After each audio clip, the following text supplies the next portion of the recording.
Hey, Bobby Manning here. Welcome to the Garden Report, Game 7 edition. Celtics winners 109-81. They're going to the Eastern Conference Finals. Bobby Manning, Josue Pavon here. You know where we're starting.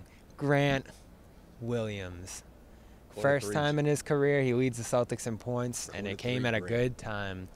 7 of 18 from 3. Just kept jacking them. Started slow early, caught fire midway through the game, and finished pretty strong with a performance, I think, worthy of the Kelly Olynyk game. 5 years to the date of the Kelly Olynyk game. But it's different, too, in my mind, because this is what he does. 41% three-point shooting. Huge volume here, but that's what he's done all year. Well, it was him reading the defense, and that's exactly what they gave him. The same thing falls for Kelly Olynyk. But I think now it's going to be the Grant Williams game, right? Moving forward, when everyone's looking for who's going to step up in Game 7 for the Celtics, now it's Grant Williams. No longer us talking about Kelly Olynyk. And I thought a lot of that had to do with what Ime told him. When those shots weren't falling, when he was hesitating at least, those pump fakes, trying to go into the paint when they're giving you that outside shot, you have to take that. You have to establish that outside look. And I thought that for Ime to tell him that during a timeout in the first half, it just shows how much confidence he has in Grant. And I think Grant has enough confidence in himself. It's just that he hasn't been able to reach that height or ever, right? But at least throughout the course of this best-of-7 series, he had that one big scoring performance in Game 2, and he hasn't gone back to that. And even though Robert Williams was available in this one, that didn't that wasn't pressure for Ime to switch up the game plan. He stuck with it, and I thought that was huge for not only the Celtics team, but for Grant's confidence. That was huge. Peyton Pritchard's closing performance was massive. A couple of threes there that basically shut the game down early in the fourth. Grant huge throughout. Jason Tatum, Jaylen Brown, their aggressiveness early was pretty good as Grant missed some early threes. Derek White started 0 for 7. And effectively, you reached the point in this series where the Bucks went all in on that drop defense, said, we're going to force you to beat us from deep. If you do it, we'll tip our cap. And they're tipping their cap tonight because the Celtics, who in Game 6 shot amazingly, I wasn't sure they were going to be able to repeat that. Right. They did it again. They did it all series. They shut the Bucks off from 3. And effectively, you made this a series where you're trading 2 points for your 3 points with the Bucks there. Yeah, and I think that you look at the way that the Bucks were playing defense. I thought Budenholzer overlooked the Celtics, how contagious the three-point shot Grant open every time. Right, which is, okay, you want to leave Grant going. Look, if they're going to let Grant Williams, we'll let Grant Williams kill us. That was his game plan, essentially, right? But what they overlooked was how contagious that is once those shots start to fall. And they saw that already in the series, right, in Game 2. But that didn't deter them from that game plan. And I thought that what they overlooked was guys like Peyton Pritchard started to get going from deep. Jaylen Brown, Jason Tatum. Look, I thought Jaylen Brown, one thing that would be overlooked is that what he did in that third quarter. Scoring those 9 points in the third when the Celtics really had to come out at halftime. Oh, they came flaming hot out of half. Right, those three-pointers in a row, that went a long way for not only for them building that lead that they had at halftime, but also this crowd really got into it, right? And I thought that the Bucks were firing timeouts in that third quarter, really looking vulnerable, whereas Bud fell over at one point right over there. He did, actually. I'm looking at the spot. As soon as you said that, I looked over as if he's still standing there, right? Yeah, but, that third quarter meant so much for the Celtics because we know that when they get out to a weak start in the second half, it can really carry over. And this Milwaukee Bucks team, they've done that before in this series, but the Celtics did not let that happen. And I thought Marcus Smart got it going, so to speak, with that, the way he ended the first half, man, to get those 3 free throws. Enormous play, game-changing play. That's such a blow for the Bucks going into halftime. And the Celtics picked up right off of that by scoring 9 points in a row the way they did, scoring in a hurry, building off of those defensive stops, and it all went into a huge blowout win for the Celtics. Game 7 blowout win where they nearly held the Bucks to under 80 points. Very impressive. Yeah, defense the floor for the Celtics throughout the series. It eventually got to Giannis, and I want to get to that in 1 second. But first, that second quarter you mentioned was Smart there.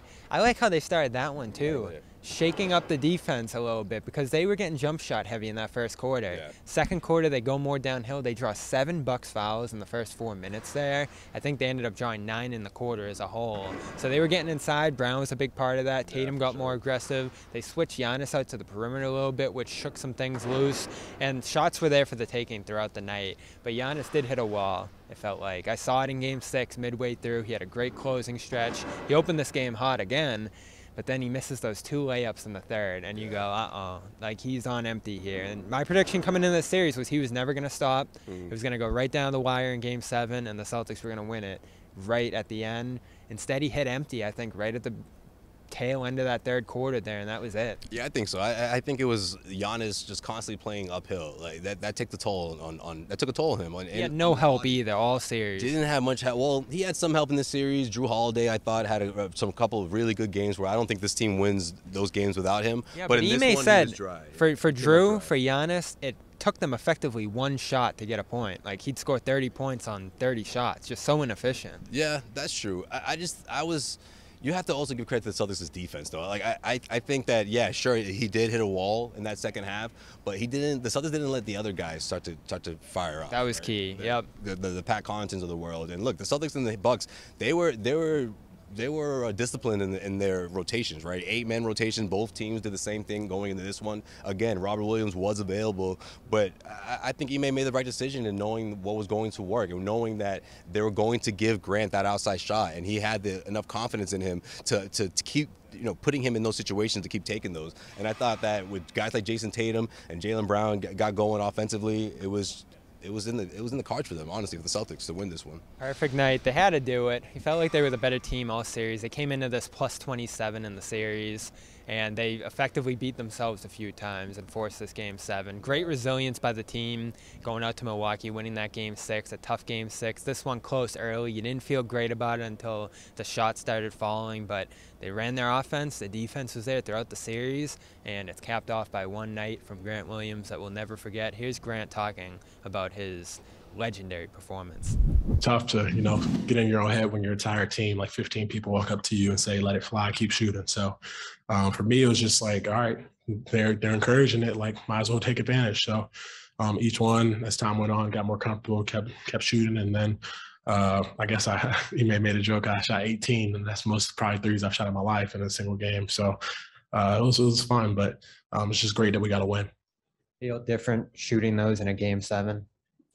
Yeah, I feel like it's just a little bit more like just you're excited. I feel like your excitement gets the best of you sometimes.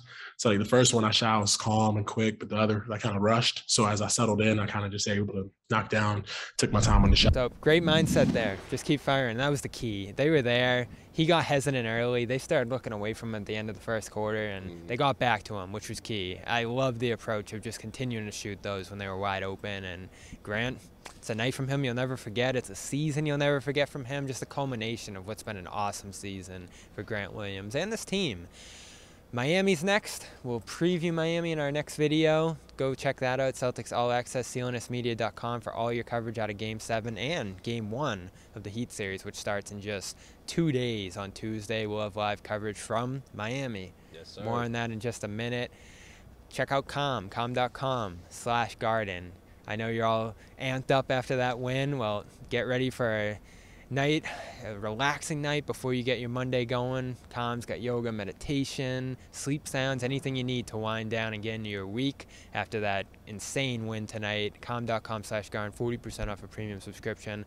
Help the Garden Report continue to cover the Celtics as they make their push toward Banner 18. 4 teams left. We'll know if the Mavericks, Suns shortly, which one of them is going to be in the finals of West with the Warriors.